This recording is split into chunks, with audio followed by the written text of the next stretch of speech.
We're going to be learning from Parashat Noach, and if you want to follow us, we're not going to go from the beginning, rather we're going to go from page 62, Daf Samech Bet Amud Aleph. So we're not going from the beginning of the parasha, it's a long parasha, so anyways we're not going to make it throughout the week, but at least we learned some pieces of it. And again, if you want to follow, this is page 62a. Right in the line where it starts with the words Ki leyamim od shiv'a anochi mamtir al haaretz 40 yom. So needless to say that Noach is focusing on the flood that Hashem brought down to destroy the world, and the majority of the parasha is around the whole act of the flood.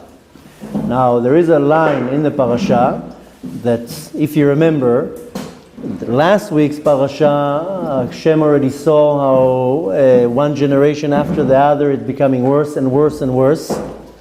And we learned this morning, very interesting if you want to see the class online, how the Kadosh Baruch Hu waited 1,500 years to destroy the world. And that's a lot of patience before you explode. And I explained that there were 4 stages that caused the Kadosh Baruch Hu to slowly see that the situation is deteriorating. And of course the first stage was the sin of Adam and Chava, which was kind of not so big. Then the next one was the sin of Cain and Hevel, which was already a next step. The third stage was that, if you remember last week's parasha, it's talking about that the sons of God, Bnei HaElokim, they saw the women and they thought that and they married them. Now when you're looking at the text, you're saying, what's the big deal? So they saw women and they got married. But there's different interpretations. I mean, the first one is referring to that who are these sons of Elokim? It was referring to the leaders of the generation, the judges, the politicians, and so forth. Now it says that they saw the girls and the girls were beautiful. When is a woman is the most pretty? Is the night of her wedding, when she gets dressed up, makeup, and so forth. So they were so wicked and so disgusting. The leaders, they would go and take the brides on the day of their wedding, have marital relations with them, and then throw them back to the husband. That's how disgusting the leaders of the generation were. So needless to say, if the leaders were like that, so much more so, al achad kama v'kama, what was the generation? And there's another explanation. There were 2 angels at the time. Then one of them is known as Shamchazai, and the other one is known as Azael. And they came to Hashem at the time, and Hashem there was already a lot of commotion going up in Shemaim, and they told Hashem, send us down to see what we can do to help the situation. And Hashem says, are you sure? I mean, the humans are failing. What about you? No, we'll take care of business. And they came down to the world, and they said that they started sinning with the women. One of them, it says, did tshuva. In some sources, his name is Shamchazai, and in some sources, his name is Uzzah. But it says that he did tshuva. And the other angel, his name is Azael, he didn't do tshuva. He gave over his wings. He says, I don't want to be an angel anymore. And he stayed here and he sinned with the women. So this was the third stage when the Kadosh Baruch Hu saw that the situation is becoming worse. And then the 4th stage, v'nitmala haaretz chamas. Then the whole land became completely corrupt. Corrupt in every action that they did. There was no control, there was anarchy, no police, no government, no rules, no laws. Everybody did whatever they want.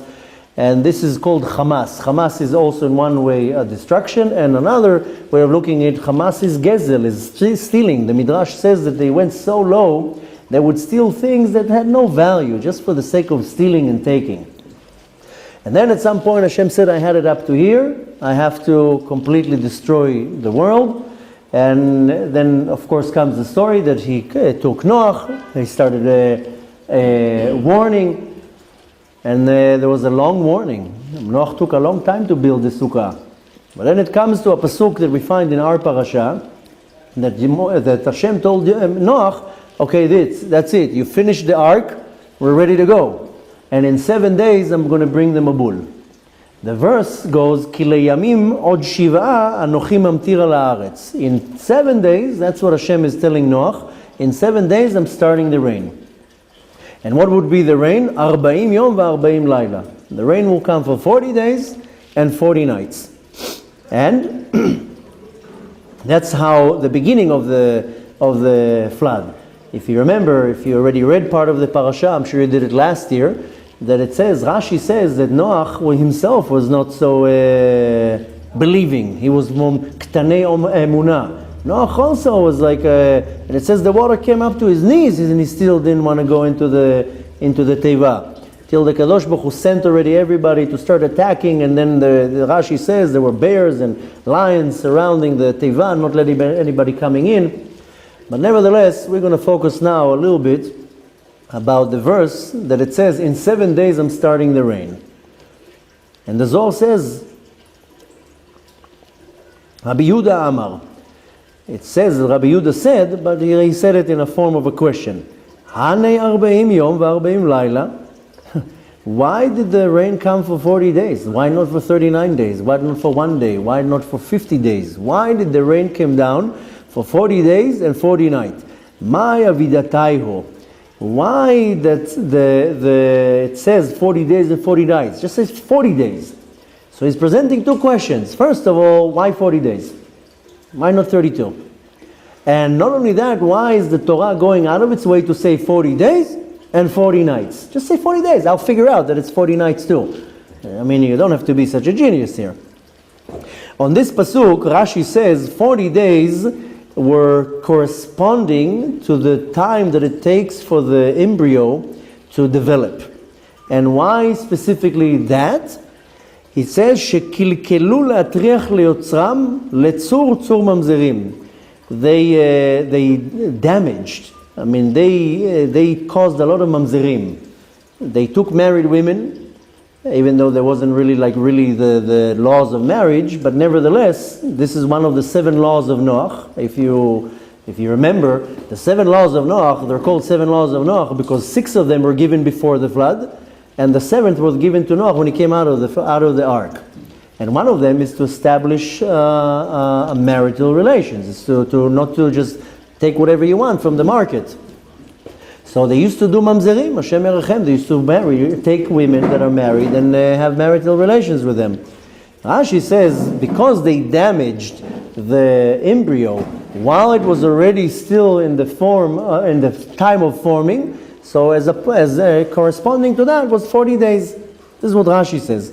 וכאן מתרץ, here he explains, אלא 40 יום לאלקאה חייבי עלמא.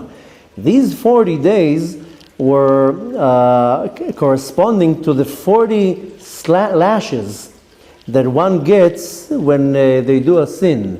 There's different quantities of lashes, how much a certain wicked person will get. And for the ones who are called Rish'ei Olam, the wicked people, they get 40 lashes. So here he explains 40 days were corresponding to the 40 lashes. Uchtiv, it says, 40 yakenu lo yosif. This is a verse in the book of Devarim, chapter 25, and it says 40 times he will hit him, but not go above that. This is where the Torah learns, I mean, every law, every din, every halakha, the oral Torah will bring a backup. Where is it learning it from? So where does our sages learn that they give 40 lashes and not more? There's a verse in the book of Devarim where it says there, 40 yakenu velo yosif. Give him 40 lashes, but don't go over that. And he explains, lekabel 40 sitrei alma dechol chad asara. Why 40? Where does the 40 come from? 40 is corresponding to the 4 elements of the creation of the world, which are the yesodot of Esh, Ruach, Maim, and Avir, fire, earth, water, and air, that from them the man was created. And not only that, here we have 4 elements, but how did we get to 40? So it says, Shem keneged, chochma, gvura, and so forth, shekol echad kalul ma'asara, that each one of them is built from 10 sfirot. So you have 4 elements times 10 sfirot, you get 40. לכן, היו 10 ימים כנגד כל יסוד. 10 days is corresponding to 1 element. Altogether, 40 days. And he explains, בגין דבר נש מ4 סטרי עלמא יתברי, the human, the man, Adam HaRishon, was created from 4 elements in the world, Ve'alda, and for that says the script, Umachiti et kol hayekum, I will destroy the entire universe. Sheperusho, meaning, Ve'alke et kol hayekum, I will strike the entire universe.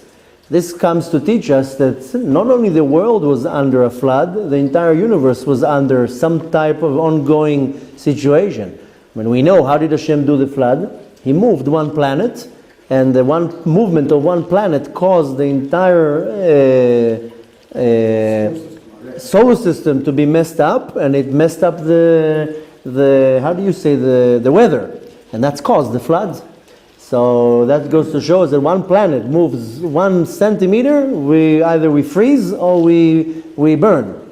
So the Kadosh Baruch Hu moved one planet. There is different opinions which planet he moved, but nevertheless, that's what caused the eruption of all this. This is not a regular rain. I mean, after all, 40 days was only the rain. After that, we have 150 days that the well springs all opened. Just imagine all the pipes from the bottom opened and boiling hot water came from beneath. Boiling hot water came from above. This was like a whirlpool, like a hot bath jacuzzi, burning everything in its way. It wasn't only water. But nevertheless, was there fire too? Excuse me? Was there fire too? It wasn't fire, but it was burning hot water. Wow. So, excuse me? Sulfur? What's sulfur? Gufrit. Yeah. But nevertheless, there wasn't like actual fire. Rather, the water was extremely boiling hot. There's, not only that the world was underwater, it was also boiling hot, so it cooked everything. But nevertheless, if you look at the script, it says "Umachiti et kol hayekum." Yekum is the entire universe. Why is Hashem saying He should have said "Umachiti et kadur haaretz," the planet or the land? So from that we learn that the Kadosh Baruch Hu, there was also a whole disaster going on in the worlds above. Perush ve'alke et kol hayekum. What does it mean that I will destroy the entire universe? And he explains, umachiti, the word machiti comes from the word haka'ah, to slap. V'sheken u'belashon targum. And where do we learn that? We learn that from the targum, from the translation. Ve'amar, and he says, ve'itzrich arbim le'alka u'litmachei alma. And you need, in the beginning, 40, the number 40, in order to give lashes to the wicked people, and after that, limchot et daled yisodehem min haolam. So not only that Hashem destroyed them, but hit them 40 days, this is the 40 lashes, but then Hashem went into the next level and destroyed completely the elements what created them. Hashem says, I'm not leaving a remaining out of them. So not only that they're going to first get punished, first was 40 days of the rain, that was the punishment. Because just imagine what's going on, it's like a tsunami. There was a tsunami last week in Indonesia. So you see it with your eyes. And in the beginning when I saw the video, and my wife was there, the kid was there, it looks a little bit of water. And they were like, where's the wave? And I'm like, here. No, they thought it's going to be like a wave, like a tidal. I told them, no, that's just the water going up. Give it 2 hours, it will flood half the land. And it's coming in such power, it rips houses out of its foundation. So just imagine what a little tsunami does into here. Just imagine how the flood was. The water was going up and going up and going up, and there wasn't control. Can you imagine? And they're all probably running up to the mountains, and the water is not stopping to go up. So 40 days was the punishment. Then it had to go, it penetrated to the next level, into the 4 elements, and it completely deleted and erupted and destroyed the 4 elements to completely uproot the wicked people from the universe. This was the interpretation of Rabbi Moshe Cordovero, or the Ramak. Now we continue. Rabbi Yitzchak Hava. Rabbi Yitzchak was one of the students of Rabbi Shimon Bar Yochai. He was one of the dominating students. Hava Shchich Kamed Rabbi Shimon. He used to be found a lot around Rabbi Shimon. Amarle. He asked him, Master, how come it says that the Aretz Tishachet, that he destroyed the Aretz? A second ago we just read that you're going to destroy the universe, the Yekum. You have to read very carefully the text. How come before it says that Hashem will destroy the entire universe, using the word in Hebrew yekum, but here it says, dichtiv, it says in the Torah, ותשחט הארץ לפני האלוהים, and the land got destroyed in front of Elokim, not Yud Kei Vav Kei. If the human beings have sinned in the land, why would the land needs to be destroyed? Destroy the humans. Why are you destroying the land? I understand you're upset, but punish the humans, slap them, I don't know what, but why are you destroying the poor land? What did the land do to you? The land has to be punished because it says that the land was destroyed. Amarle, he answered, Begin dichtiv ki hishchit kol basar et darko, because it says, it doesn't say humans, it says kol basar, every flesh, because we know the animals also were not doing so great. Not only the humans were sinning, the animals were sinning, the angels were sinning, everybody was sinning. And it says, hishchit kol basar, all types of forms of flesh, they went off their derech, hishchit et darko, its path, because even animals have a certain path. So the zebras, they mate with zebras, and lions mate with lions, and even the lions went on the zebras, and the zebras went on the donkeys, and everybody went cuckoo there. So you know that we had much more animals in the beginning. Only the ones who didn't go off their path went into the teva. So you know the famous, how do you call it, caricature? Cartoon. So there's a picture, it's usually it's popular at the time of this year, so you see the ark floating away on the water, and you see two dinosaurs sitting. Oh, I guess it was the wrong day. So I guess we had the wrong itinerary or whatever it is. So we do know there are many other animals, and any animal that went off their nature, then they weren't allowed to go into the teva, to the ark. But nevertheless, it says here that all forms of flesh, it says destroyed their path, meaning went off their path. As it says, Kama deitmar, that the humans, they made the land impure. How did they make the land impure? Because they used to spill their semen in a very not right way. They didn't have intercourse in order to procreate. They just were shemerachem, doing it in the wrong way. So it says that they made the land impure by spilling shemerachem, their semen on the ground. לכן, ג' טפחים של עומק המחרשה נשחטו ונמחקו מן הארץ. Therefore, 3 טפחים, טפח is 8 centimeters. So 3 טפחים is a little bit less than a foot. 3 טפחים is the depth. When they plow the land, that's how deep it has to go the tool. I don't know how you call it in English. In Hebrew it's called machresha. Plow. How? Plow. The plow? So it says 3 tfachim, it went into the ground. So therefore, it had to go, the destruction had to go at least 3 tfachim into the ground and to destroy that. Inami, sibat b'riat haaretz atzma lo hayta ela ba'avur ha'adam.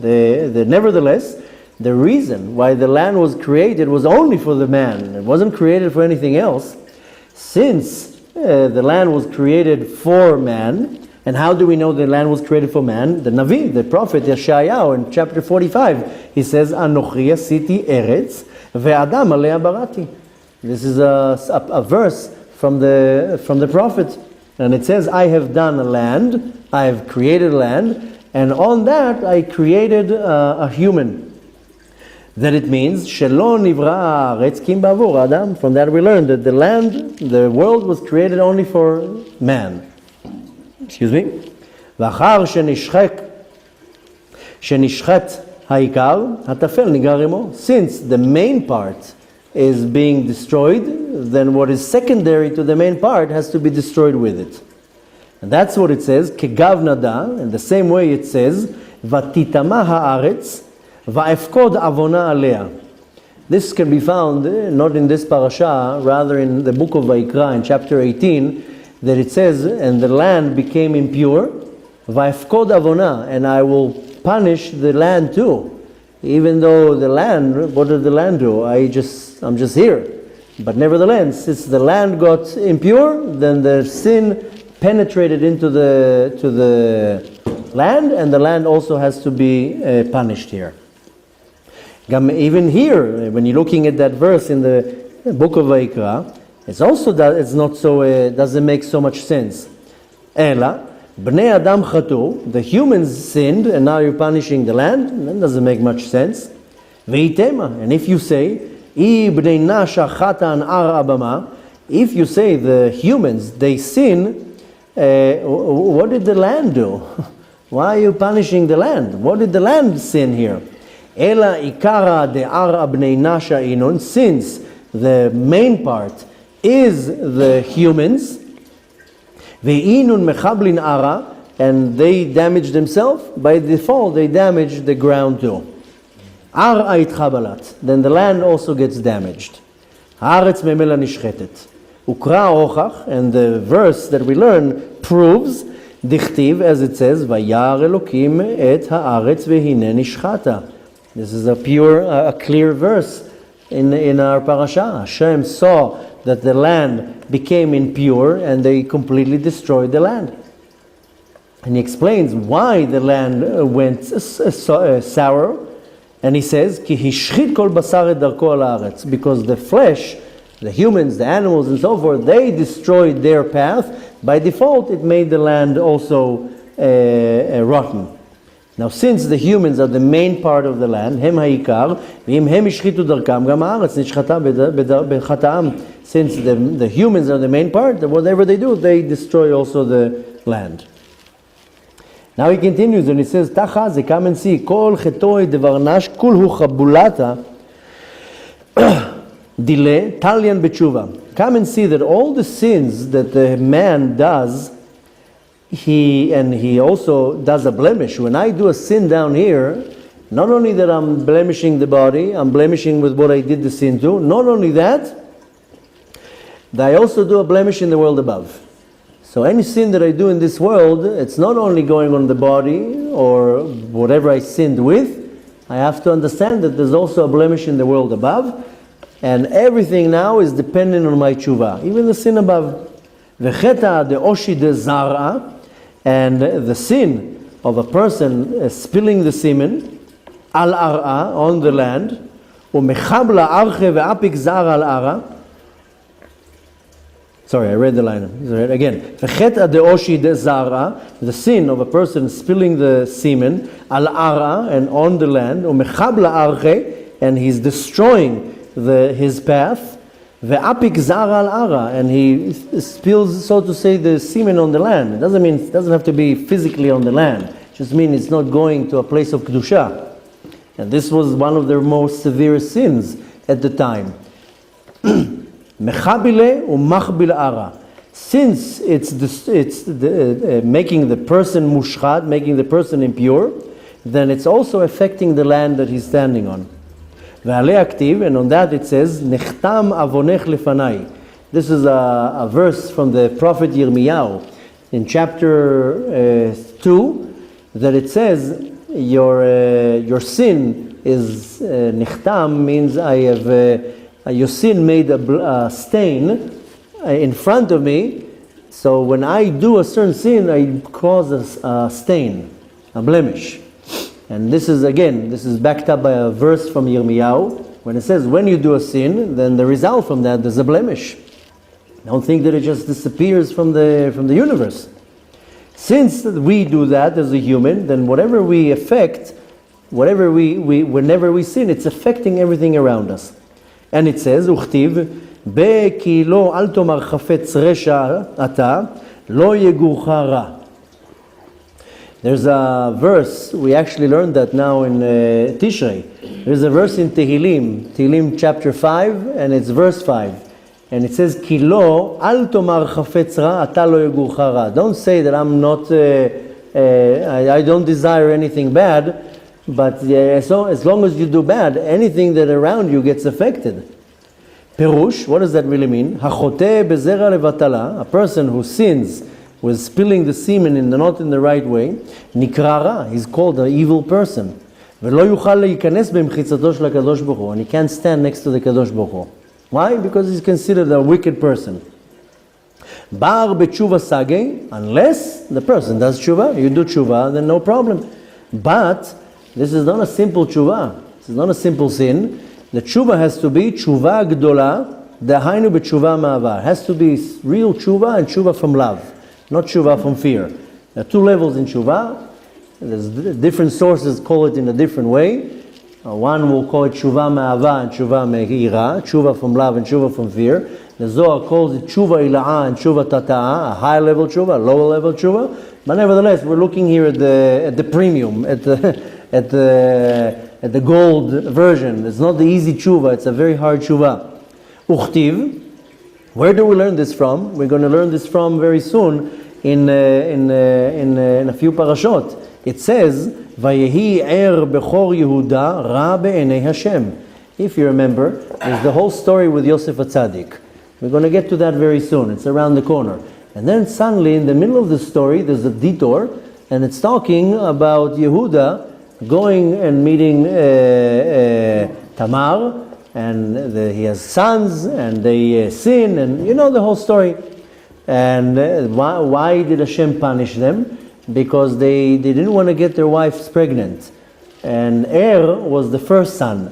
He liked his wife to look pretty. He didn't want her to get pregnant and then, she gains weight and the body is not as nice and tight and whatever. So it says that they didn't use precautions at that day, birth control and stuff like that. They used to, Rashi says, dash mi bifnim, zorea mi bachutz. Dash mi bifnim means that you plow from the inside, but you plant outside. So we're not going to get into too many descriptions here, but that was considered a very severe sin up until today. And it says in a pasuk, it says, V'chtiv, we have a pasuk here, this is in Bereshit 38, verse 7, and it says, Vayehi er bechor Yehuda, the firstborn of Yehuda, ra be'enei Hashem, he was considered evil, Vayamiteu Hashem, and Hashem killed him. And then Onan, same thing. Onan did the exact same thing. That's why Tamar was like, wait a minute, what's going on? They're all dying here. You're going to get a good insurance, life insurance policy here. But nevertheless, Veha Itmar, and it says, Shene'ena shel sheishchit darko. What did the commentary says? Why did both get punished, especially Because he went off his path. The first commandment we got is Puruvu, and you have to be fruitful and multiple, and they said, no, I don't want to. That's where we know that a person who does that is considered in the eyes of Hashem, Rasha, a wicked, a bad person. Now he continues, he says, Amarle. We're still, Rabbi Yitzchak asking Rabbi Shimon. Rabbi Yitzchak is still asking Rabbi Shimon, Amai, Da'in kudsha brichu, alma b'maya, vela be'esha, velo b'mila achara. How come? These are good questions. Remember the first question? We're going to have a quiz later. The first question is why 40 days? And then the next question, why he says 40 days and 40 nights? Now he has another question. How come the Kadosh Baruch Hu judged the world with a flood, with water? Now why not with a fire? Just burn the whole thing up. And why not with anything else? I mean, we learned before about the 4 elements. Why using one of the elements? Why don't you use air? You can bring a tornado. Why don't you bring a fire? Very good question, very valid question. Amarle, Rabbi Shimon answered him, Razahu. This is a secret. There's a great secret behind it. What's the great secret? Deha innun chabilu archaihu. Since they went away from their path, the words that they uses here is hishchitu, destroyed. Or lashchit is mamash to make something corrupt and destroyed. He says hishchitu darkam. They had a certain path and they were completely destroyed it. Vegarmu, and because of that, what was the result? Begin the main ilain umain tatain la itchabru kid kayot. If you remember, last week we read in Parashat Bereshit that the Kadosh Baruch Hu separated the waters of above and the waters of below. These are called the supreme water, the Maim Ilain, and Maim Tachtonim, the lower level water. And he says here, since they destroyed their path, what they caused is, and how did they destroy their path? He says here very clearly that they were with other women instead of their wives. And they were, doing all these types of actions. When a person is, when the husband and wife are together the right way, then what happens is there's a term in Kabbalah called Maim Duchrin, and also a term in Kabbalah called Maim Nukbin. Maim Duchrin is male water, and Maim Duchrin is female water. Now is not the time really to explain in depth what it means, but nevertheless, when a husband and wife are together, then there's also a unity in both waters, the female and the male type of water, which are also the higher realm water and the lower realm water. So it says here, Lefi shelon izdavgu beheter, since they didn't have marital relations in the right way, even if they had it with their wife, they didn't have it the right way. But nevertheless, as a result, כדי שיתחברו המים דוכרין של הזכר עם המים נוקבין של הנקבה, כדי להוציא תולדות, usually, if it's done the right way, what's the purpose? It's to bring a child. And when the two types of waters, they get connected, then the result will be bringing a child. לכן גרמו למעלה שזעיר אנפין לא הוריד מים דוכרין. They caused a separation in the world above. That there is a form of a female and a male in the Sfirot. There's a male side of the Sfirot and a female side of the Sfirot. Because their act was immoral, then they caused the Zir Anpin. Zir Anpin is the name of the Partzuf of the Sfirot in the world of Atzilut. There's different Partzufim, we learned about that already. The small Partzuf, this is a combination of 6 Sfirot, Chesed, Gvura, Tiferet, Netzach, Hod, Yisod, is called Zir Anpin. Because of their act, they caused that the Zir Anpin did not bring down what is called Maim Duchrin. Maim Duchrin is the male type of water. Shehem לא הוריד את המים דוכרין, והמלכות לא העלתה מים נוקבין, and the malchut, which is underneath the Zeir Anpin, thank you, it wasn't elevating the female water, the מים nukvin, to the right place. ועל ידי זה נפרד ייחוד זון, and because of that, there was a separation in the ייחוד of the zachar v'nekeva. These are all terms in Kabbalah, we went through that a few times already.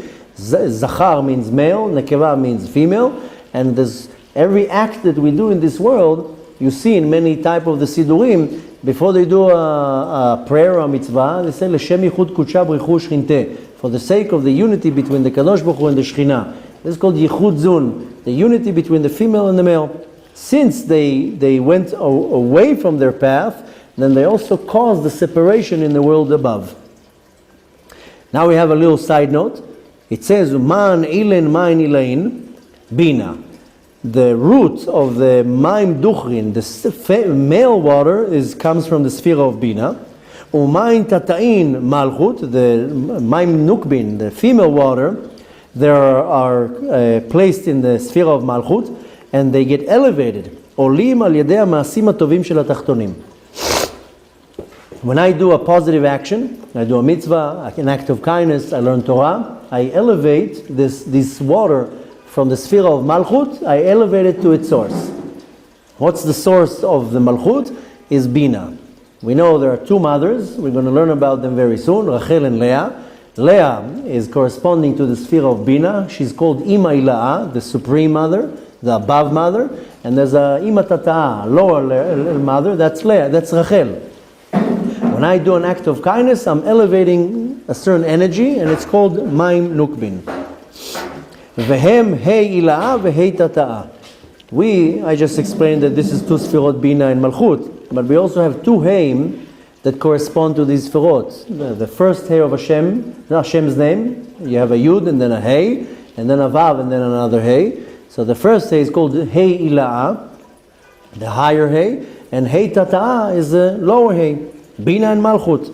Vekad inun mechablim. Now when a person, chas v'shalom, goes and destroys the path of unity, כשהשחיתו את דרכם, הסתלק יוד וו, what happens is when they did a damage in Hashem's name, so the Yud got separated and the Vav got separated from Yud Kei Vav Kei. And the result, that's the male part. Kadosh Baruch Hu, there's Kudsha Brichu and Shchinteh. The Yud and the Vav are the male, and the Hey and the Hey are the female. When they went off their path, then the male part, the Yud and the Vav, got separated. This is the secret behind Abba. We learned that too also in the sphere of Chokhmah. Vishtar Hey Behei. Now what happens is, there were two Heim of the Shem's name, Yud Kei Vav Kei, Bina and Malchut, and they were together. Shebahem Hamayim Duchin v'Hamayim Nukvin. Bina has the Mayim Duchin, Malchut has Mayim Nukvin, but Shehem Sod Mayim Elyonim v'Mayim Tochonim Shal Yadam Nishtefu v'Neibdu. Now what happens is, the Yud and the Vav left, there's no male part, now you're left with two Heim, the Hey which is the Mayim Duchin, the Hey, the bottom one, the Mayim Nukbin, you're only left with water. All the water fell down into the world and destroyed the world with water. That's the answer of Rabbi Shimon why he gave, why Dafka water? Because there's some type of equilibrium here when Hashem created the world. Right away he saw that the water will not allow the world to sustain. If you remember, we learned about that in the beginning in the ball of planet Earth, from the water till the Rakia, the first firmament, was full of water. And the Kadosh Baruch Hu separated it. It was like this world was one big aquarium. Kadosh Baruch Hu separated the waters, so it became air between the ocean. In the beginning was the ocean. Later on, the Kadosh Baruch Hu squeezed the ocean and we started seeing the land. But in the beginning, the bowl was a bowl of water. Then the Kadosh Baruch Hu separated the water and became air now between the firmament and the first level of water. Then, Vayikavu Hamayim, the Kadosh Baruch Hu gave an order and all the waters squeezed in together and it formed the oceans and then the land appeared. So, the Kadosh Baruch Hu knew what he's doing. Now what happened is when we went and but at the time of the flood, they destroyed their path when it comes to marital relations. The Yud and the Vav, the male part of Yud Kei Vav Kei just was removed, and all you was left with water. The Mayim Duchin and the Mayim Nukbin, the male water, the female water, without anything sustaining it, and that's how it brought down the flood. Shal Yadam Nishtefu v'Neibdu. That by this water they got washed out and destroyed. Ma inun chavilu archayu, the same way that they destroyed their path, velo nityakhdu im neshotehem be'eter, and they didn't go to their wives or to women in a marital way.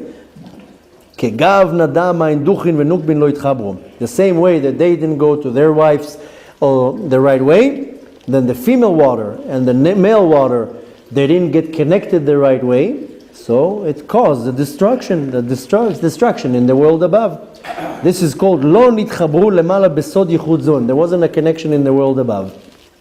This just goes to teach you what a spiritual destruction, even today it happens when a man and a woman are together and they're not married. And even if they're married but it's done not the right way, she's not pure, or many other ways that are not meant to procreate. Therefore, they got judged with water in the same way where they sinned, because they spilled their sperm. The majority part of the sperm is water, but they spilled it on the land, so the same way, measure to measure, the water came and destroyed the earth. They separated the waters from above from the waters to below. And the waters from below, since they are fed from what's called Mayim Nukbin, the lower level water, and they're coming from the side of fire. Therefore, the water was boiling hot water. Shem Merachem Odezor says the water was so boiling, it melted their skin off them. Just imagine the agony. The same way that they destroyed their water, how in a way of heat, because I know this class is PG-20, not PG-13, but when a man, chas v'shalom, gets excited, what causes the sperm to come out? The excitement. And excitement is warmth. So same thing here, the water that came to destroy them was boiling hot water. It was hot water.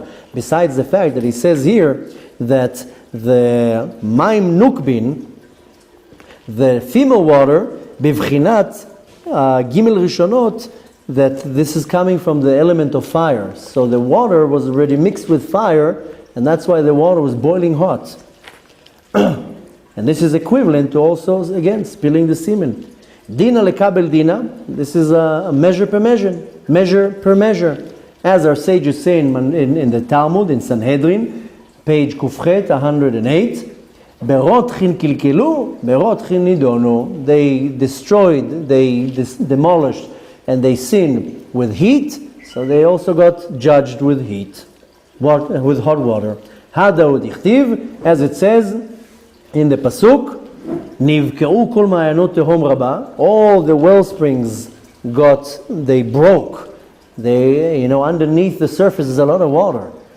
And the well springs completely broke. Water was just coming out like these geysers. Just imagine how it looked.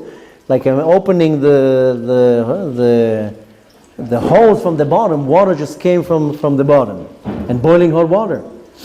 Hainu da main tatain. This is referring to the lower level water. Va'aruvot hashamayim niftechu. And the well springs of the heavens open. Hainu da main ilain. This is the water from above.